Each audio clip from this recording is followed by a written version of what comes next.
Hello student. तो आज हम कक्षा 9वीं विषय इतिहास पाठ 9 बदलता जीवन भाग 1 के बारे में जानकारी हासिल करेंगे। उसमें ये पॉइंट आपको दिए गए हैं, तो आप ये ब्लैक बोर्ड में देखिए। परिवार संस्था, समाज कल्याण, अनुसूचित जातियां जनजातियां, सार्वजनिक स्वास्थ्य, मूत्रपिंड प्रत्यारोपण, kidney transplant, test tube baby, टीकाकरण, शहरीकरण, ग्रामीण भाग, स्वतंत्र कालखंड, बदलता आर्थिक जीवन, ग्रामीण विकास, सामाजिक आवश्यकता सुविधा, ग्रामीण विद्युतीकरण, औद्योगिक विकास।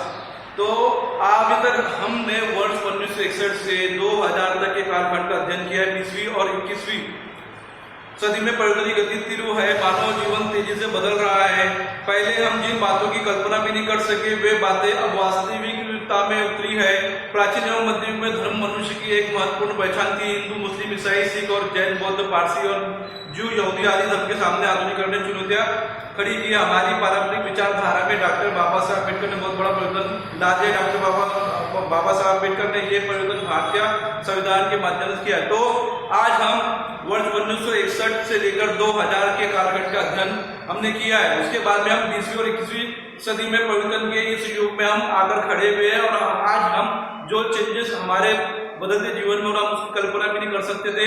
तो हम जो मध्य युग, प्राचीन युग में जो धर्म के अनुसार हम पहचाने जाते थे, हिंदू, मुस्लिम, सिख, ईसाई, जो बौद्ध, तो ये जो धर्म था, इनके सामने संविधान ने, आधुनिक कालखंड ने एक प्रकार से चुनौती खड़ा कर दिया है। और जो हमारे भारतीय जीवन में जो चेंजेस आया है, जो परिवर्तन आया है, डॉक्टर का श्रेय डॉक्टर बाबा साहब अम्बेडकर जाता है। डॉक्टर बाबा साहब अम्बेडकर ने भारतीय संविधान को रचा और लिखा, और उसमें आप लोगों को समानता कानून दिए गए, इक्वलिटी बिफोर लॉ। तो बाबा साहब अम्बेडकर ने संविधान को लिखकर भारतीय मनुष्य में, उनके जीवन में एक महान परिवर्तन ला दिया है।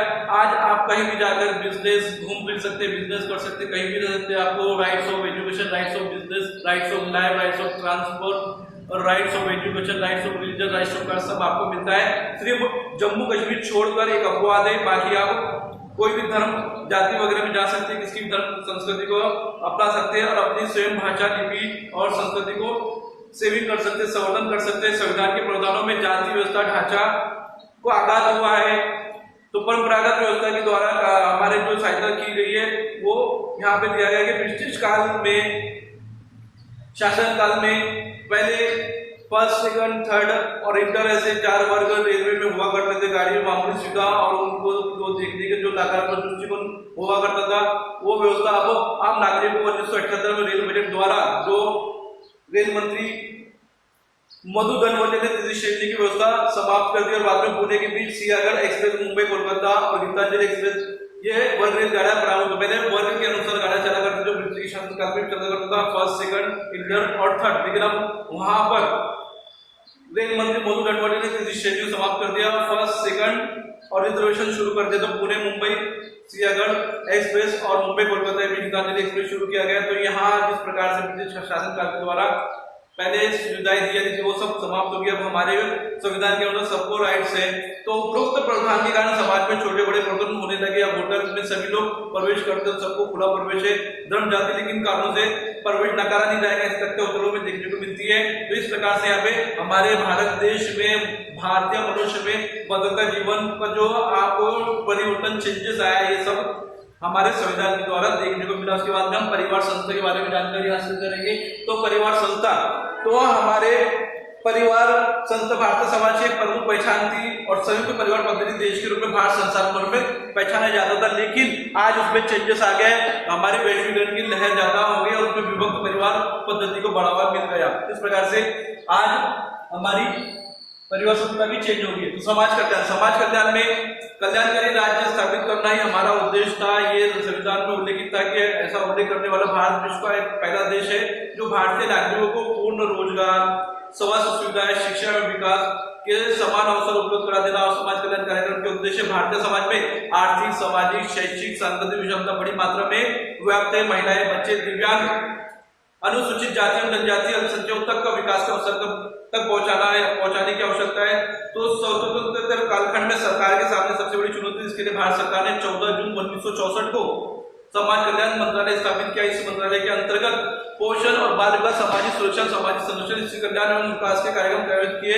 इसी प्रकार की व्यवस्था राज्य स्तर पर की गई। तो समाज कल्याण के द्वारा भारत सरकार ने नागरिकों को BIC द्वारा आर्थिक, सामाजिक, धार्मिक सुविधाएं दी गई और अल्पसंख्यक जाति, अनुसूचित जाति, दिव्यांग महिलाएं, बच्चों सब ध्यान में रखकर उनका सब कल्याण करने के लिए ये समाज कल्याण संस्थाएं खोली गई ताकि सामाजिक सुरक्षा, सामाजिक संरक्षण और इसकी कल्याण एवं विकास के कार्य किए जाना चाहिए, ऐसा उनका मत था। इस प्रकार से आप पूरे वर्ल्ड में भारत देश में समाज कल्याण व्यवस्था बनाई गई। उसके बाद में आरंभ होगा अनुसूचित जाति जनजाति। तो वर्ष 1971 की जनगणना के अनुसार देश में 22% लोगों को अनुसूचित जनजातियां एवं जातियों के थे। तो अनुसूचित जाति एवं जनजातियों के होने के कारण सबके लिए कानून बनाकर शैक्षिक एवं छात्रवृत्ति स्कॉलरशिप के जो संसद में बिल पास किया गया, तो उनके लिए सरकारी सेवा को एक कोटा रिजर्वेशन करके रखा गया। तो ऐसी अनुसूचित जाति एवं जनजातियों को ये राइट्स दिए गए और 1971 की जनगणना के अनुसार उनको 22% लोग जो अनुसूचित जाति जनजाति में थे उनको स्कॉलरशिप के लिए एक अलग से संसद में कोटा रखा गया। तो सार्वजनिक स्वास्थ्य, तो प्रथम कर्तव्य के रूप में अब आप लोगों का सार्वजनिक स्वास्थ्य, तो प्रथम कर्तव्य के रूप में सरकार ने भारतीय जनता के हेल्थ का स्तर बनाए रखना, उनका पोषण एवं सार्वजनिक स्वास्थ्य में सुधार है, ऐसा उल्लेख भारतीय संविधान में किया गया है। तो यहाँ पर आप लोग बताया कि प्रथम कर्तव्य सरकार का ये है कि हमारे भारतीय जनता का रहन सहन उनका बनाए रखना, उनका पोषण, पालन पोषण, सार्वजनिक स्वास्थ्य अपनी सुविधा का उल्लेख भारतीय संविधान में किया गया। तो केंद्र सरकार का समाज में स्वास्थ्य और कल्याण मंत्रालय संदर्भ में सरकार की सहायता करता है। छठी पंचवर्षीय योजना में ग्रामीण क्षेत्र के लोगों को, आदिवासी और गरीब लोगों को प्राथमिक स्वास्थ्य सेवाएं तथा शिक्षा सेवाएं उपलब्ध करा देने का उद्देश्य था।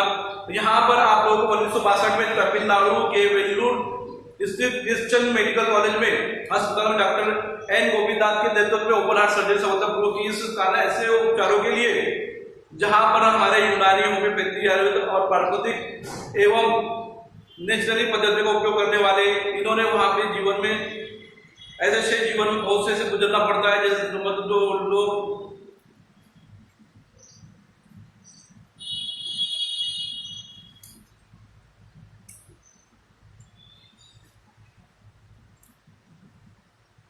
यहाँ बताया गया कि डॉक्टर गोपीनाथ के नेतृत्व में भारत में ओपन हार्ट सर्जरी सफलतापूर्वक का उपचार किया गया और जयपुर बोर्ड की खोज से भारत में जितने भी दिव्यांग का जीवन बदल गया। 1968 में पूर्व एक व्यक्ति जब दुर्घटनाग्रस्त वगैरह हो जाता, उसके हाथ खराब हो जाते, पैर खराब हो जाते, वो चल नहीं सकता था, तो उबड़ खाबड़ जगह में चल नहीं सकता या पर्वतारोहण नहीं कर सकता, इसलिए यहाँ पे कृत्रिम हाथ पैर वगैरह, नाक कान आग वगैरह लगाने का काम किया गया।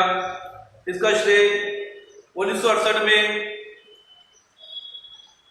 जो कुशल कारीगर है रामचंद्र शर्मा की सहायता से सफल हुआ। जयपुर फूड तकनीक के उपयोग से कृत्रिम अंगों का दिव्यांग नंगे पैर ऊबड़ खाबड़ जगह में चलना, दौड़ना, साइकिल चलाना, खेतों में काम करना, पेड़ चढ़ना, पौधरोपण करना जैसे काम सहायता से कर सकते हैं। कृत्रिम पैर के पहले काम होता है, जूते का खरबी बच्चा और पैर मोड़ना एवं पालके मारकर बैठना कृत्रिम पैर का संभव हो गया। पानी में गीली अवस्था में काम करने के लिए भी ये सुविधाजनक होता है।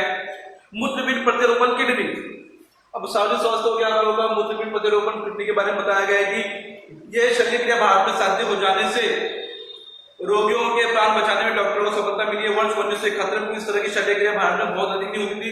तमिलनाडु के वेल्लूर में क्रिश्चियन मेडिकल कॉलेज में अस्पताल में शल्यक्रिया 1971 में सफल रही। डॉक्टर जॉनी और डॉक्टर मोहन राव ने जीवित व्यक्तियों द्वारा दान किए गए अंगों का उपयोग किया गया और उनका रोगियों को शरीर में सफलतापूर्वक प्रतिरोपण किया। अब विकसित देशों के लोग भी शल्यक्रिया करने के लिए भारत में आ रहे हैं। उनका श्रेय डॉक्टर जानी और डॉक्टर मोहन राव को जाता है, जिन्होंने जो जीवित व्यक्ति जो उनके अंग दान करते थे उनका वो प्रतिरोपण सफलतापूर्वक करते थे। टेस्ट ट्यूब बेबी भारत में पहले से ही, अब भारत में होगा टेस्ट ट्यूब बेबी, तो भारत में पहले से ही परिवार व्यवस्था में संतान का होना महत्वपूर्ण माना जाता है। जो संतानहीन पेरेंट्स होते हैं तो उनको संतान पैदा करने के लिए डॉक्टर सुभाष मुखर्जी के देखरेख में टेस्ट ट्यूब का प्रयोग सफलपूर्वक किया और जो तकनीक के माध्यम से जो बच्ची पैदा हुई उसका नाम दुर्गा रखा गया। इस प्रकार से जो संतान की इच्छा रखने वाले अभिभावकों को जो समस्या निर्माण हुई वो भी हल हो गई है।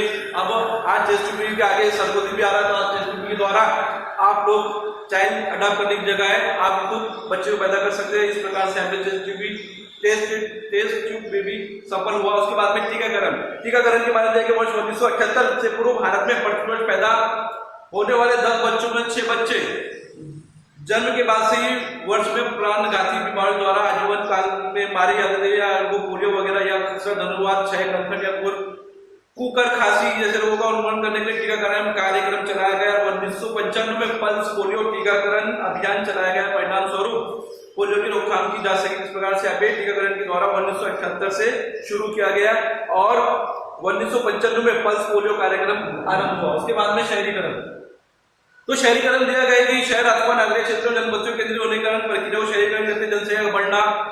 नगरीकरण का महत्वपूर्ण कारण है हवा पानी का समूह जीवन के लिए आवश्यक आर्थिक एवं सामाजिक संस्था आदि घटकों की नागरीकरण परिणाम होता है। स्वतंत्र भारत में मृत्यु दर का घटना, औद्योगिकरण, ग्रामीण भाग में रोजगारों की अनुपलब्धता, शहरों में रोजगार अवसर एवं व्यापार स्थानांतरता, नगरीय जनसंख्या वृद्धि के प्रमुख कारण शहरों में बढ़ने वाले दबाव कम करना, तो छोटे छोटे गांवों में रोजगार उपलब्ध करवाना, आर्थिक विकास का संतुलन साधना, आर्थिक विकास को बढ़ावा देना, महानगरों में होने वाले उद्योग नियंत्रित करना, ग्रामीण तथा नगरीय भागों में आवश्यक सेवाएं और सुविधाएं उपलब्ध करवाना जैसे उपाय है। तो यहाँ आपको दिया गया है कि स्वतंत्र भारत में मृत्यु दर का घटना, औद्योगिक ग्रामीण भाग में रोजगारों को अनुपलब्धता होने कारण ग्रामीण लोग शहरों में जाते थे रोजगार उपलब्ध करने के लिए, और इलीगल पोजीशन के द्वारा गंदी बस्तियां जो पंचायत स्थापित करते जिससे जनसंख्या बढ़ती हो रही थी। शहरों में बढ़ने वाले गंदगी और जनसंख्या होने के हिसाब से भारत सरकार ने गांव में ऐसे ग्रामीण विभाग द्वारा विकास करना शुरू कर दिया, उनको आर्थिक रोजगार के अवसर दिए गए ताकि वो आर्थिक विकास के द्वारा संतुलन साध्य कर सके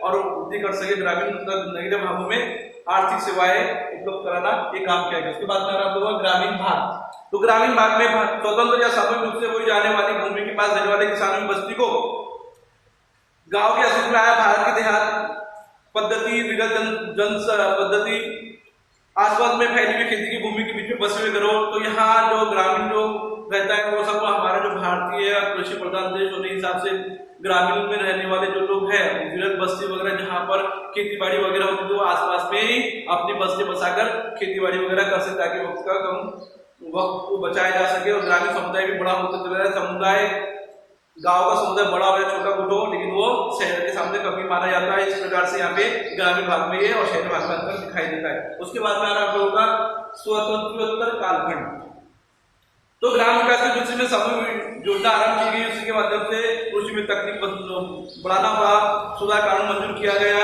और योजनाओं के अनुसार कृषि उपज बढ़ाने के लिए ग्रामीण क्षेत्रों में वरीयता दी गई। इसके लिए सरकार ने ग्राम पंचायतों का कार्य दिया गया, ग्राम पंचायत के माध्यम से कार्य आरंभ किया गया। ग्राम पंचायत सभी जनजातियों समेत कर शुरू किया, इसके लिए ग्राम पंचायत समिति और जिला परिषद का आविष्कार किया गया। उसके बाद आप लोगों का बदलता आर्थिक जीवन, तो पहले ग्रामीण जीवन आर्थिक दूसरे से आत्मनिर्भरता, गांव के अधिकांश लोग कृषि पर निर्भर थे, कारीगरों को उनके काम के मेहनत आने के रूप में कृषि उत्पादन बांट दिया जाता था। अब ये परिस्थिति बदल चुकी है, अब कृषि और कृषि संबंधी पूरक धंधों से जोड़ा गया, तो नगरीय समाज कृषि उत्पादन और सेवा व्यवसाय से जुड़ गया। तो यहाँ बदलता आर्थिक जीवन में बताया गया कि किस प्रकार से ग्रामीण जीवन जो कृषि उत्पादन के ऊपर निर्भर रहा करता था कि खेती बाड़ी के द्वारा ही मजदूर वगैरह जो कारीगर वो पूरी तरह से खेती के ऊपर डिपेंड रहा करते थे, खेती बाड़ी वगैरह करते थे, उनको मेहनताना वो उपज के रूप में दिया है। लेकिन आज उसमें चेंजेस आ गया है, आज खेती के उत्पादन के ऊपर भी दूसरे धंधे जुड़ गए हैं।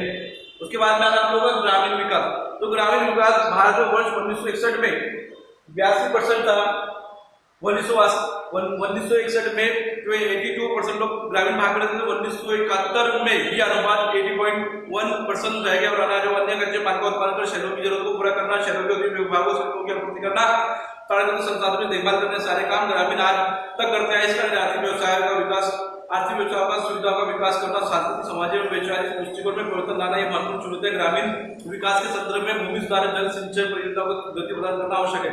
तो ग्रामीण विकास के बारे में बताया गया है कि भारत में वर्ष 1961 में 82% लोग ग्रामीण में रहते थे और 1971 में ये घटकर 80.1% आ गया। अनाज और अन्य कच्चे माल की पूर्ति, सप्लाई वगैरह करना, मजदूरों, औद्योगिक विभाग और श्रमिक का पूर्ति करना, प्राकृतिक पर्यावरण की देखभाल करना और आर्थिक विकास करना, सामाजिक और सुविधाओं को सुधार पुराना, ये सब ग्रामीण लोग क्या करते थे। तो आज ग्रामीण विकास के द्वारा ही जितना गांव लोग जो खेती बाड़ी की जो उपज वगैरह हमको पहुंचाते हैं उसके हमारे धंधे वगैरह डिपेंड करते हैं। अगर वो हमारे सामाजिक आवश्यकता पूरे नहीं करेंगे, जो वैचारिक दृष्टिकोण लाएंगे नहीं, जो चुनौतियां ग्रामीण विकास वाले करते हैं वो हमें शहर वालों जो शहर है वो पूरी तरह से ग्रामीण विकास के ऊपर डिपेंड करता है। अगर इन लोगों ने कामकाज करना या खेती बाड़ी करना छोड़ दिया और जो मनुश्रम वगैरह होते हैं, मजदूरी करने वाले मजदूर वगैरह देना बंद कर दिया, तो आज हमें हमारे धंधे बंद करने पड़ते। तो इस प्रकार से आज हम ये परिवर्तन लाने के बाद में भूमि सुधारण,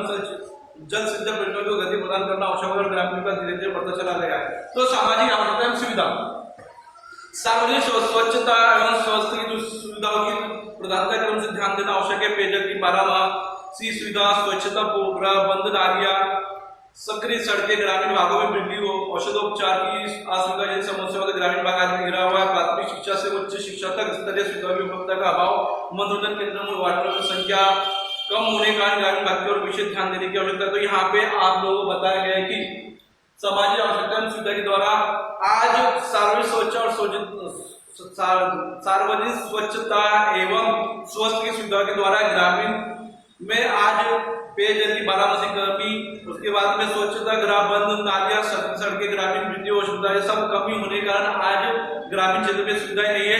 अतः भारत की प्रथम पंचवर्षीय योजना के तहत राज्य ने इस अंतर्गत प्रभावशाली काम किया। 1962 से जिला परिषद स्थापना की और 1970-71 में मार्च में सकस आहार पौष्टिक भोजन की शुरुआत की। कुएं खोदना, नलों द्वारा जलापूर्ति करना, इसके लिए ग्रामीण जलापूर्ति योजना और वर्ष 1971 के अंत में 1977 लघु बांध